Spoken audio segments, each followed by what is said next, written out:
Maman il non minado, maman il non minou peuple là, maman il non épinado, peuple là qu'a monté l'assemblée. Maman il non minado, maman il non minou peuple là, maman il non épinado, peuple là qu'a monté l'assemblée. Monsieur Maslenado s'il vous plaît. Bien bonsoir maman Bellefontaine. Alors, je vais commencer par remercier maman, par dire vrai, il recevrait nous aujourd'hui. Ça, c'est un geste démocratique fort et notamment des autres applaudis. Je vais saluer aussi mes communants, M. Félix Ismain et tout le membre du conseil municipal.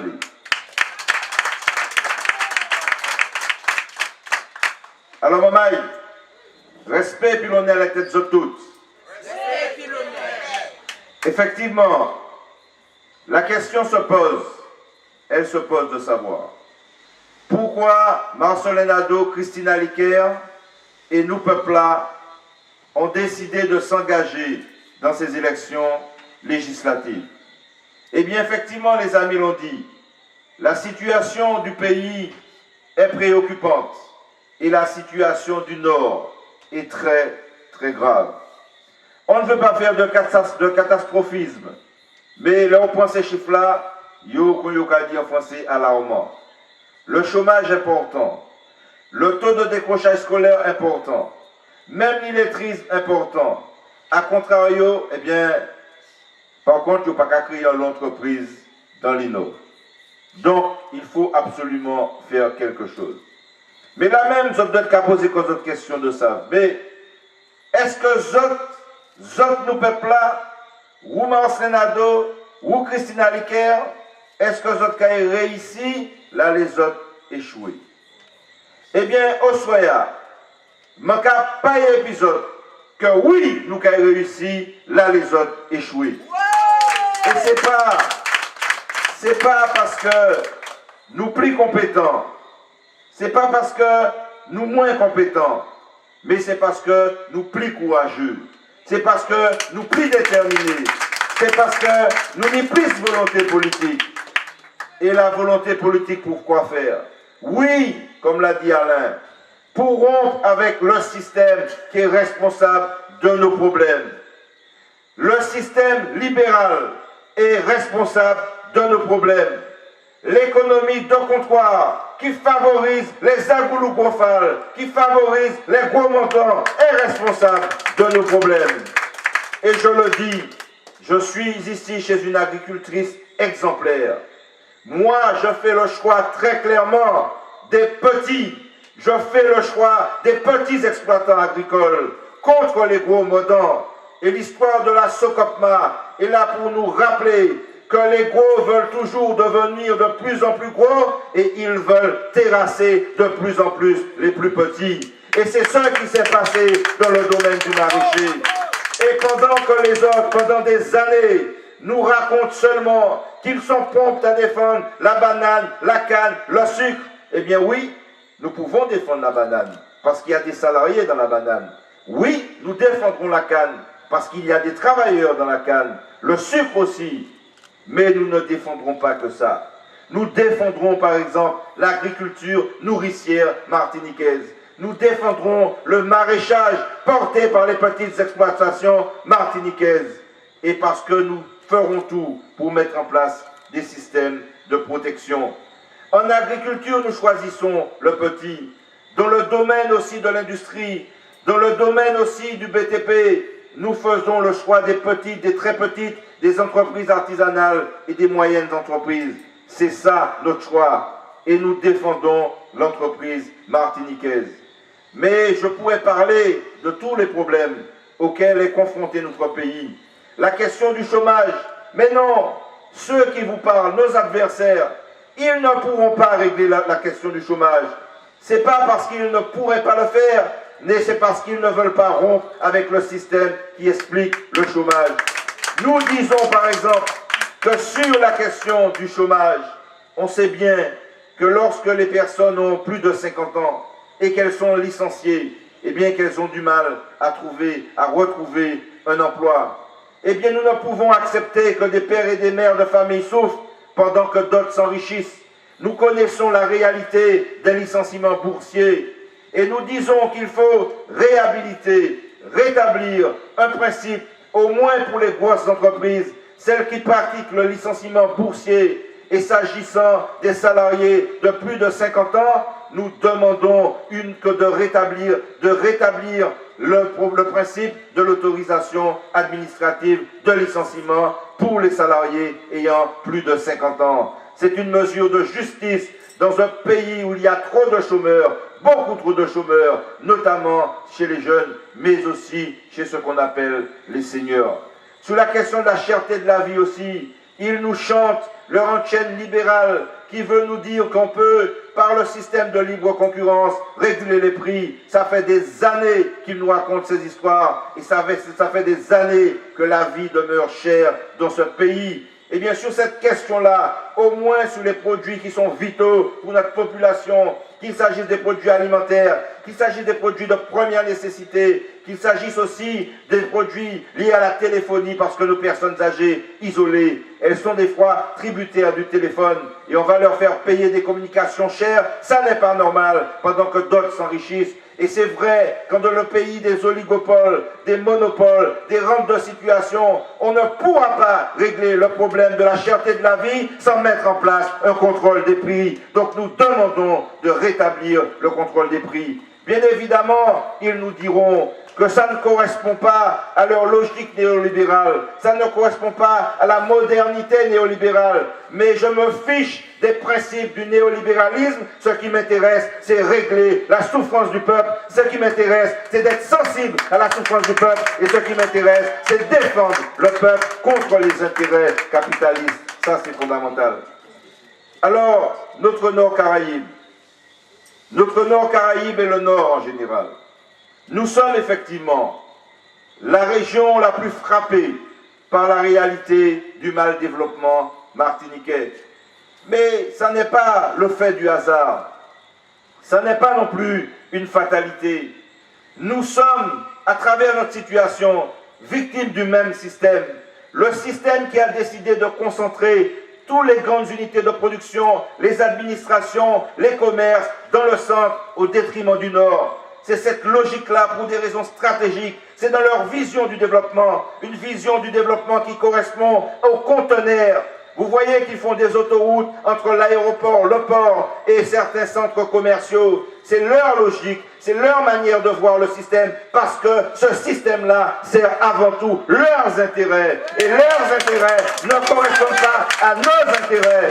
Et il faut des hommes politiques, des élus déterminés à défendre nos intérêts et pas leurs intérêts. Et méfions-nous justement, en cette période électorale, des faux prophètes. Méfions-nous en cette période électorale des faux bergers qui nous promettent de défendre la veuve et l'orphelin, mais on sait bien qu'ils utilisent ce genre de stratagème par populisme pour couillonner nous. Mais nous savons bien que ces gens-là, parce qu'on les a vus à l'œuvre lorsqu'ils iront à l'Assemblée, c'est d'abord pour défendre leurs intérêts et jamais pour défendre nos intérêts.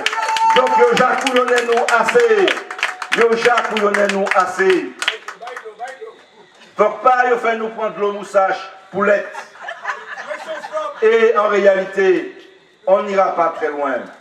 Ces gens-là, ils font partie de la majorité qui siège à la collectivité territoriale de Martinique. Vous avez vu comment ils ont éconduit les petits transporteurs qui demandaient à être accompagnés. Mais pendant qu'ils refusaient aux petits transporteurs, eh bien, ils acceptaient de racheter les dettes fiscales et sociales du secteur de la grande hôtellerie. Vous le voyez bien, quel intérêt se défendent ces gens-là. Ceux qui prétendent se rassembler pour donner une chance à la Martinique, eh bien, ils sont prompts à donner une chance à toujours les mêmes, les gros lobbies, les puissances d'argent, les agoulougofales et les gros modans. C'est cela qu'ils défendent et c'est cela qui les intéresse. Eh bien, nous défendons notre Nord Caraïbe. Je vais commencer par la question des carrières. Activité des carrières qui nous impactent, qui impactent Saint-Pierre-Prêcheur à travers les nuages de poussière. mais qui impacte aussi toutes les communes que les camions traversent. Ça n'est pas la faute des camionneurs, c'est la faute d'une activité qui est l'activité des carrières, qui a des conséquences au niveau de la pollution. Et il se trouve que l'État, qui donne toujours plus d'autorisations aux mêmes carriers, eh bien cet État-là, elle peut continuer à donner des autorisations, parce qu'il faut savoir que ces gens-là obtiennent une autorisation pour 11 ans, et au bout de 3 ans, eh bien ils finissent par manger ce qu'on leur avait donné pour 11 ans. Et l'État continue à leur donner ce qu'on appelle des extensions, des orientations, des autorisations. Mais pourquoi? Parce que c'est Bef Béché, en Cannes-Béché, c'est l'État qui perçoit la taxe sur ces activités. Ça s'appelle la taxe générale sur les activités polluantes. Donc l'État, eh bien, il n'est pas capable de subir presque conséquences, mais qu'à toucher l'argent en les donnant. Eh bien, nous demandons très courageusement, puisque la question nous a été posée par un certain conseil municipal. D'ailleurs, au demeurant, je dois dire que de ce conseil municipal-là, je n'ai aucune sorte de leçon à recevoir. Parce qu'à mon père, je l'ai noté commencé vous-même, on les a fait carrière-là, côté et otéier. Eh bien, là-dessus, nous disons que cette taxe générale sur les activités polluantes, qu'il faut la verser à la mairie de Saint-Pierre, qu'il faut la verser à la mairie du Prêcheur, qu'il faut la verser à la mairie du Carbet, qu'il faut la verser à la mairie de Bellefontaine, qu'il faut la verser à la mairie de Caspilote. C'est eux qui méritent, parce que c'est nous qui avons posonné, c'est ça que nous qui avons été en difficulté. Et je voudrais parler de la pêche aussi, puisque on est dans une commune de pêche et de pêcheurs, importante activité de la cité Bellefontaine. Eh bien, vous savez, chers amis, qu'il y a un projet de parc marin. Le décret a été pris très rapidement, trop rapidement. Mais là aussi, il ne suffit pas d'écouter les discours. Il faut que nous étinouions et puis des mouns dans la comportation que nous avons en créole, dans leur comportement. Vous saviez qu'au Prêcheur, nous avions un projet de réserve marine qui était régionale et qui est devenu territorial puisque nous passons de la région Conseil Général à la CTM. L'avantage de cette réserve, c'est que nous les élus, les marins-pêcheurs, les acteurs locaux de proximité pouvaient contrôler la mise en œuvre de ce système. C'est nous qui avons décidé qui règle nous appliquer. Parce qu'il est évident qu'il est important de protéger notre écosystème marin et les ressources halieutiques. Mais cette protection, elle ne doit pas être faite par d'autres, mais par nous-mêmes, pour nous-mêmes. Et nous avons la capacité de le faire. Mais il se trouve, soi-disant, des gens qui prennent la responsabilité martiniquaise pour faire d'un côté capoter un système de réserve où nous aurions le contrôle, où la responsabilité martiniquaise serait au cœur de la gestion de cette réserve, pour préférer le projet de parc marin de l'État français qui a décalé pêche nous, qui a décalé la pêche nous, qui a décalé en activité économique importante en l'espace Caraïbe là. Donc je le dis aux marins pêcheurs de Bellefontaine, je ne fais pas de démagogie. Je ne dis pas qu'il ne faut pas protéger. Oui, je suis un écologiste et je suis pour la protection, mais une protection qui est faite par nous et pour nous, avec nous. Donc je demande aux pêcheurs de Bellefontaine de sanctionner ceux qui préfèrent confier cette responsabilité aux autres au lieu de la faire assumer par nous, Martiniquais, dans notre pays. Notre mer est un vivier important. La Martinique est grande de sa mer. La Martinique par sa mer est aussi grande que la Suisse. Il faut que nous sachions ça. La mer recèle des richesses extraordinaires que nous ne pouvons pas finir découvert. C'est aussi important que la conquête de l'espace, la conquête de la mer. Et l'État français l'a compris. C'est pour ça qu'ils veulent maîtriser notre espace marin. Et il se trouve des soi-disant partisans de la responsabilité martiniquaise qui a soutiré l'État français dans sa volonté de contrôler notre espace marin. Eh bien, le 10, il faut que ces Mountaha nous sanctionnent. Et c'est ça pour nous faire. Alors, parlons aussi des problèmes éducatifs. Nos enfants sont confrontés aux problèmes de décrochage scolaire. On le sait bien, ils voulaient, il y a le lycée de Bellefontaine, c'est bien, il faut le soutenir, il faut le renforcer. Et il y avait notre lycée à Saint-Pierre, celui-là, ils voulaient le fermer. Et c'est parce que des élus avec les parents d'élèves, avec les élèves, les professeurs, eh bien, ils se sont rassemblés pour résister. Et on a obtenu que ce lycée soit non seulement maintenu, mais qu'il devienne un lycée modèle dans un secteur innovant. Voilà ce que porte la lutte. Voilà la démarche que nous voulons adopter. Et c'est ce que je vous disais au départ. Si nous allons réussir là où les autres ont échoué, ce n'est pas parce que nous sommes plus compétents qu'eux, mais parce que nous avons la détermination à changer la logique, à changer de système. Mais c'est aussi parce que nous avons la volonté de nous appuyer sur le peuple et d'agir avec le peuple. Et pour vous démontrer cela, il suffit de prendre l'exemple de la Guyane. On ne peut pas dire que les élus guyanais ne se soient pas mobilisés pour l'équipement, les équipements structurants, la santé, l'éducation en Guyane. Mais pendant des années, ils ont mis leur énergie à défendre leur pays et ils n'ont pas obtenu grand-chose. Alors qu'il a suffi un mois de lutte, de mouvement populaire, un mois de lutte des Guyanaises et des Guyanais pour que la Guyane obtienne 3 milliards d'euros. Ça veut dire que lorsque le peuple est en lutte, eh bien la lutte du peuple paye. C'est ce que nous avons compris. C'est pour ça que nous disons qu'une fois élus, nous allons mobiliser la population avec nous, comme Félix Ismaël l'a fait d'ailleurs à Bellefontaine. Ça y est, bien, si le pâté barré la route là, est-ce qu'il a été attrapé? Si pâté fait, eh bien l'État français peut continuer à faire JJP. Ça veut dire que lorsque les élus, eh bien, ils savent faire appel à leur population, eh bien, ils arrivent à faire bouger les lignes, ils arrivent à faire bouger les choses en profondeur. Chers amis, vous avez donc compris nos orientations. Vous avez compris que le choix est important. Dans les jours qui viennent, il faudra voter. Alors, je vous dis surtout, il y a peu de candidats, beaucoup de candidats.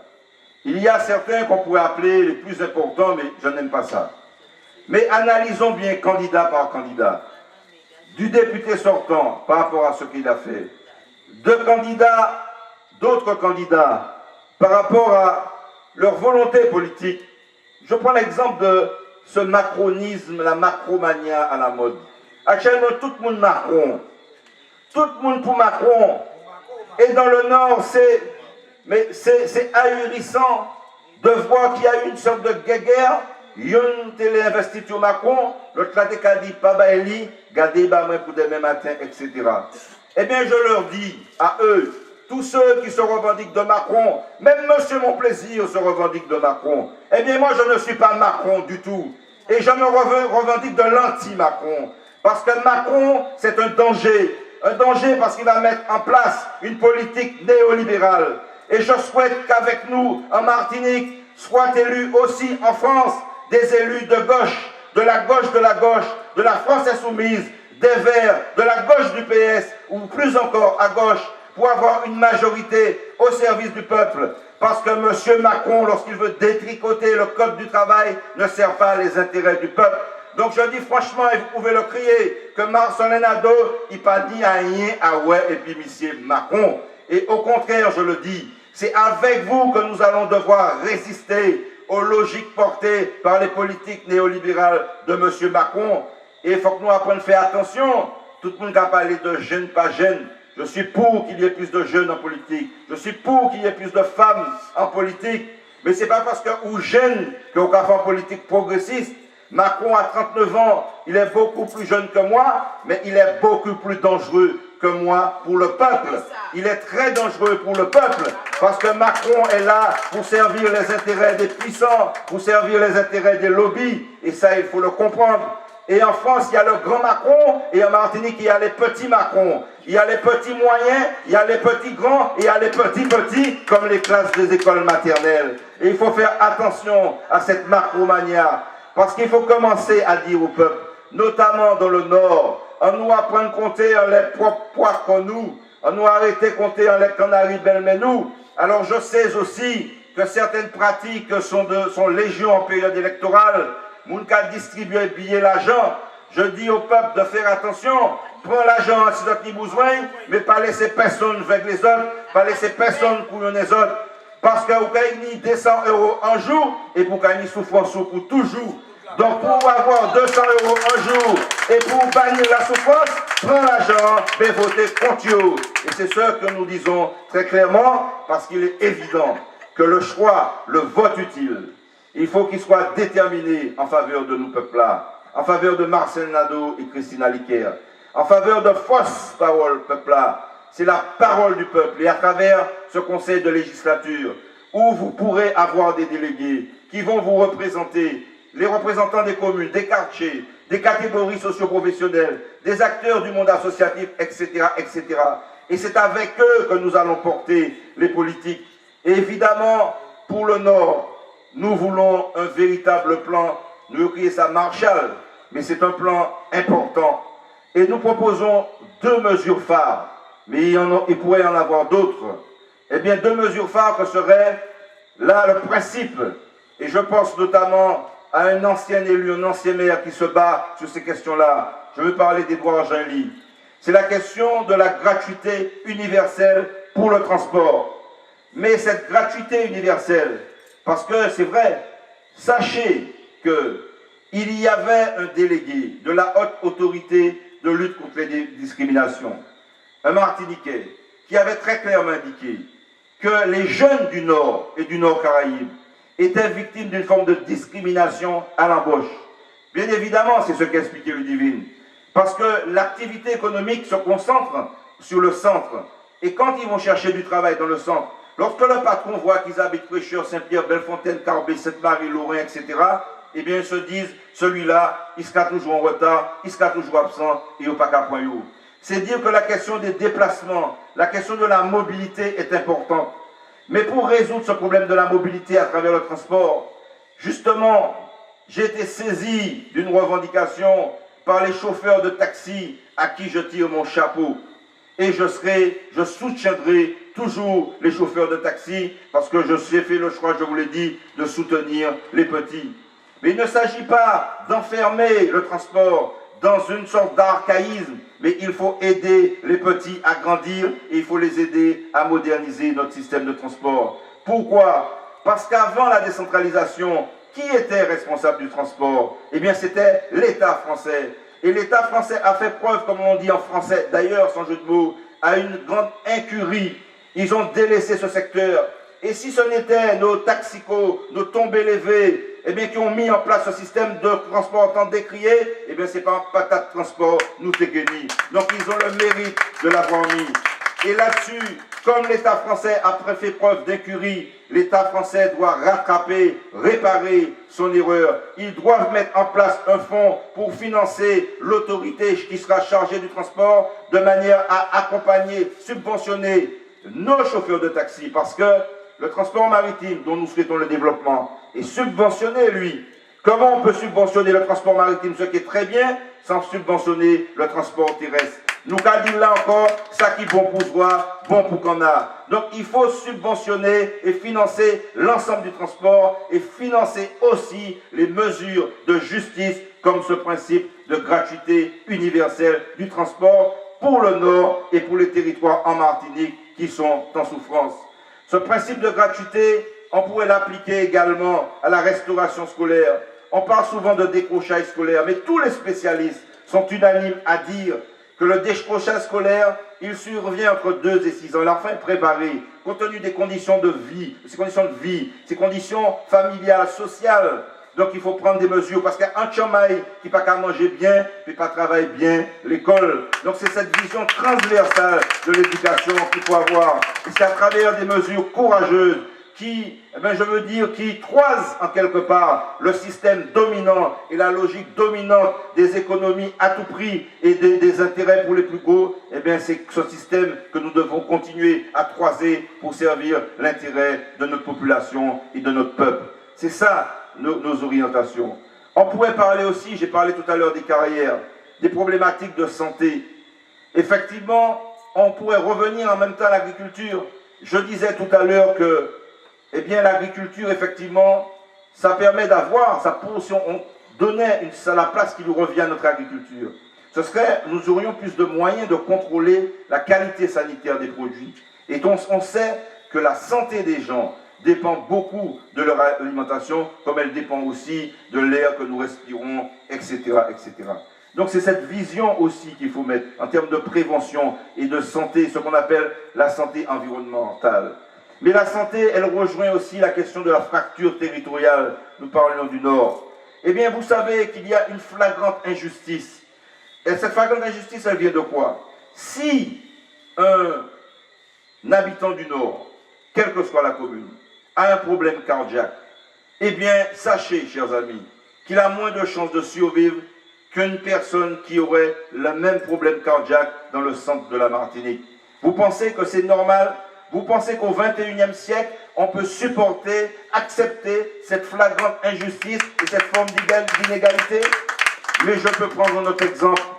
Eh bien, c'est la chance de vivre après un accident. Un jeune du Nord qui fait un accident à Saint-Pierre a moins de chances de survivre qu'un autre jeune qui ferait le même accident à Fort-de-France. C'est parce que la question des équipements sanitaires, la question de l'offre de soins, la question du traitement des déserts médicaux se pose. Mais ça fait longtemps que Yoka parlé nous de ça. Mais nous savons prêcher. D'ailleurs, nous sommes une des communes de l'extrême nord, comme on dit, mais qui a encore un médecin et qui a encore la chance d'avoir un pharmacien. Mais nous sommes conscients de la nécessité de réfléchir dès maintenant sur la nécessité qu'il y a en fait de mailler le territoire en termes d'équipements sanitaires et d'offres de soins pour lutter contre les problèmes de démographie médicale, etc. Eh bien, vous voyez qu'on a une vision, une orientation. Les autres pourront vous sortir comme un véritable catalogue aussi des propositions. Mais retenez une chose, chers amis, ce qui va leur manquer, c'est la volonté politique de prendre le contre-pied du système dominant. Et si on ne prend pas le contre-pied du système dominant, on ne peut rien changer dans notre réalité. La deuxième chose qu'il faut retenir, c'est qu'il y a beaucoup de faux prophètes en cette période électorale. Eh bien, faisons attention à ne pas confier des responsabilités à des gens qui, loin de défendre nos intérêts, iront défendre les leurs à l'Assemblée nationale. Troisième chose qu'il faut retenir, c'est la nécessité que vous restiez mobilisés au lendemain des élections, que de toute façon nous allons gagner. Il faudra rester mobilisés à travers le conseil de législature. Il faudra rester mobilisés lorsqu'on fera appel à vous. La mobilisation du peuple est une puissance extraordinaire. Fausse parole, peuple là, mamaï. Et pour cette raison-là, et pour ces raisons-là, nous disons que le 10, il ne faut pas vous tromper. Le 10, il faut faire le bon choix. Le 10, il faut faire le choix de nous, peuple là. Le 10, il faut faire le choix de fausses paroles, peuple là. Le 10, il faut faire le choix de Marcelin Nadeau. Le 10, il faut faire le choix de Christine Aliker. C'est vers la victoire nous aller. Et si nous sommes sûrs de gagner, c'est parce que le peuple martiniquais et surtout le peuple du Nord a besoin de notre victoire. Vive la Martinique, vive Bellefontaine, vive le Nord, c'est devant nous aller. Merci, bonne soirée à toutes et à tous.